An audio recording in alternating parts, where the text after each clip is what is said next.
పెద్దపల్లి జిల్లాలో దారుణం జరిగింది. ఎలిగేడు మండలం ముప్పిరితోటలో నిన్న రాత్రి ఓ యువకుడు దారుణ హత్యకు గురయ్యాడు. ఈ హత్యకు ప్రేమ వ్యవహారమే కారణమని అనుమానిస్తున్నారు. ముప్పిరితోటకు చెందిన ఓ యువతితో సాయి కుమార్కు పరిచయం ఏర్పడింది. అది కాస్త ప్రేమగా మారింది. నిన్న సాయి కుమార్ బర్త్డే సందర్భంగా తన స్నేహితులతో కలిసి గ్రామ శివారులో వేడుకలు జరుపుకున్నాడు. అయితే తన బర్త్డేను సెలబ్రేట్ చేసుకుంటుండగా సాయి కుమార్ పై యువతి బంధువు దాడి చేశాడు. సాయి కుమార్ పై గొడ్డలితో దాడి చేసి పరారయ్యాడు. ఈ ఘటనలో తీవ్రంగా గాయపడ్డ సాయి కుమార్ అక్కడికక్కడే మృతి చెందాడు. మృతదేహాన్ని పోస్ట్మార్టం నిమిత్తం సుల్తానాబాద్ పట్టణంలోని ప్రభుత్వ ఆసుపత్రికి తరలించారు. డీటెయిల్స్ మనకు రీజనల్ కోఆర్డినేటర్ గోపాలకృష్ణ అందిస్తారు. గోపాలకృష్ణ,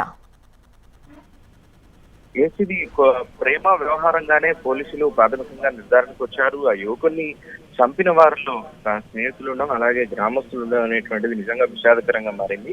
ఆ పరువు హత్యగా ఈ కోణంలో కూడా విచారణ చేస్తున్నారు పోలీసులు. అసలు ఎందుకు చంపాల్సి వచ్చింది, చంపడానికి గల కారణాలు ఏంటి అనేటువంటి అంశంలో విచారణ చేస్తున్నాయి. ఇటు ప్రేమ వ్యవహారం అని వస్తున్నటువంటి ఫిర్యాదులు కావచ్చు, ఆ కోణాన్ని కావచ్చు కూడా పోలీసులు పరిశీలిస్తున్నారు. ఖచ్చితంగా ఇది ప్రేమ వ్యవహారమే అనేటువంటి ఫిర్యాదులు పోలీసులకు ఇప్పటికే చాలా మంది చెప్తున్నారు. స్థానికులు కావచ్చు, అతని స్నేహితులు కావచ్చు, ఇప్పటికే పోలీసులకు సమాచారం ఇచ్చారు. దీంతో ప్రాథమికంగా అయితే ఒక నిర్ధారణకు అయితే వచ్చారు.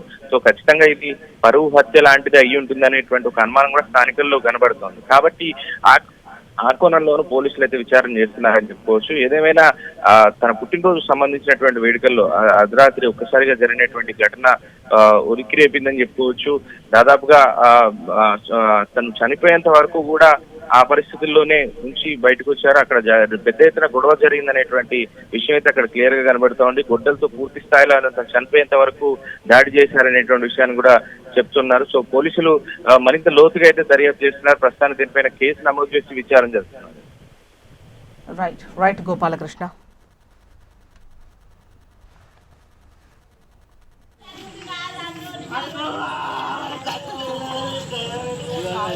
మాట